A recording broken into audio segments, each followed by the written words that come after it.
बे जोंनि बैसागो खुंफुंनायखौ आगुथाराव गोदो जिहेथु जोंनि बे क'क्राझार बासिफ्रा जोङो जयैनो खुंनाय जायोमोन। जयैनो माने बाहाय हारसा बर' होननाय गैयामोन, खुनु डिफारेन्स गैयामोन। जोङो बेखौ जयैनो खुङोमोन हारसाफोरजों लाफानानै। आरो बेनि खुंनाय जायगाया मोनसे जायगायावल'मोन, बेनो जाबाय दा क'क्राझार माल्टिपार्पास हायार सेकेन्डारि स्कुलनि गेवलां फोथाराव जों बेखौ खुंबोबाय थायोमोन। दा बिनि बैसोआ बुंनो थाङोब्ला 67 बोसोर जाबाय बेखौ हारसा बर' खुंनाया। बेखौ बिहु उदजापन कमिटि होननाय मोनसे दङ आरो जोंनि बे रंजालि बैसागु फोरबो खुंफुंग्रा आफाद होनानै बेखौ खुंनाय जायोमोन। बेखौ जथाय खुंनाया 67 बोसोर बियो जाबाय। खिन्थु जों माखासे एंगार हायै जाहोननि थाखाय जोङो नैबाय जोङो बर' गोजायै जोङो गावनानै खुंनाय जादों। बेनो जाहैबाय बिथांमोनहा खुङोमोन संक्रान्ति एबा बैसागनि 1, 2, 3 बेखौ खुङोमोन। नाथाय जोंहा बेखौ 1, 2 खुंनायाव जोंहा टेकनिकेलि गोबां उसुबिदा दङमोन। मानोना जोंनि बर' माहारिफ्रा धोरोमबो सिबियो आरो जोंनि बर'नि धोरोमजों लोब्बा लानानै जोंहा न'खराव बायदिसिना गोबां हाबाफारिफोर थायो, नेमखान्थिफोर थानायलाय जों बेखौ गावनानै फैनाय जादों। जेरै जोंहा फुङावनो जोङो बाथौफोरखौ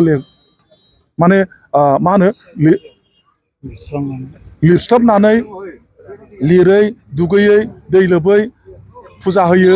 लोगोसे गोथां गोथै जों बेफोरखौबो गोसोखांनानै बै समाव बावनाय जायो। दा बेफोरनि जाहोनावनो जोङो बेनिफ्राय गावनानै आलादायै जोङो खुंनाय जादों। जोंहा दा फुंबिलि हाबाफारियाव फिरफिला बिरहोखांनायनि उनावहाय जोंहा दा दङ सावगारि बोनाय दङ आरो बिनि उनावहाय जोंहा हानजा मोसानाय जाहैगोन। बिनि उनावहाय जावजा मोसानाय जागोन आरो बिनि उनाव जोंहा बैसागि खुंग्रि बादायलायनाय आरो जोबथारनायाव जोंहा मोनाबिलियाव जोङो गेवलांनि हारिमु दिन्थिफुंनाय जोङो बे हाबाफारिखौबो जोङो लादों। दिनैनि सानसेनि हाबाफारिया जोंना बिनि गेजेरजों जाहैगोन आरो बिनि गेजेरनो जोङो माखासे आलासि बिथांमोनखौबो जों लेंहरदों।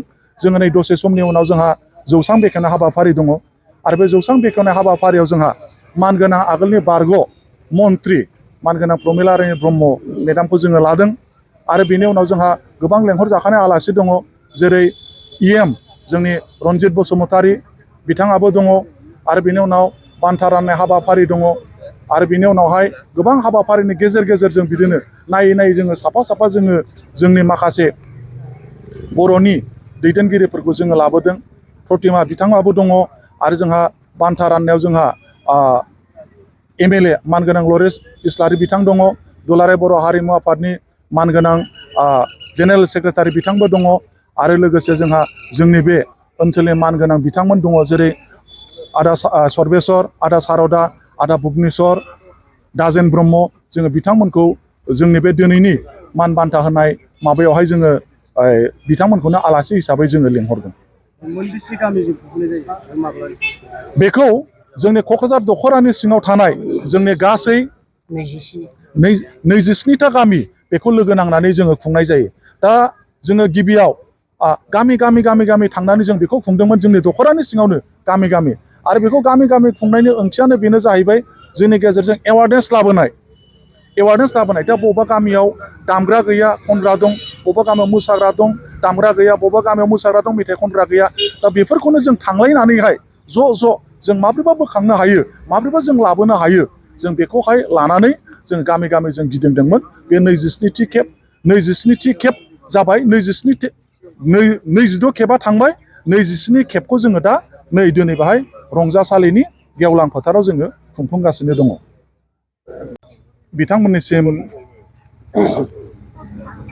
आंनि गोजोननाय जासिबाय आरो लोगोसे जोंनि बिटिआर ओनसोलनि आरो गासै जोंनि बर' सुबुंफोरनोनो गोदान बोसोर बैसागनि आंनि सिबिनाय, अननाय, खुलुमनाय आरो बेस्ट उइसेस जासिगोरबाय। जोंनि क'क्राझार नोगोरनि नैबे रंजासालि होननायनि बिखायाव जोंनि क'क्राझार रंजालि बैसागु फोरबो खुंफुंनाय एबा 27थि खेब जोंनि बे रंजालि बैसागु फोरबोखौ जोङो बाहाय सानसेनि मेहेरगोनां हाबाफारिनि गेजेरजों जोङो दा बेखौ खुंफुंगासिनो दङ। जाहा एसे आगोलाव फिरफिला बिरहोनाय हाबाफारिया जानानै थांबाय। बे हाबाफारिनि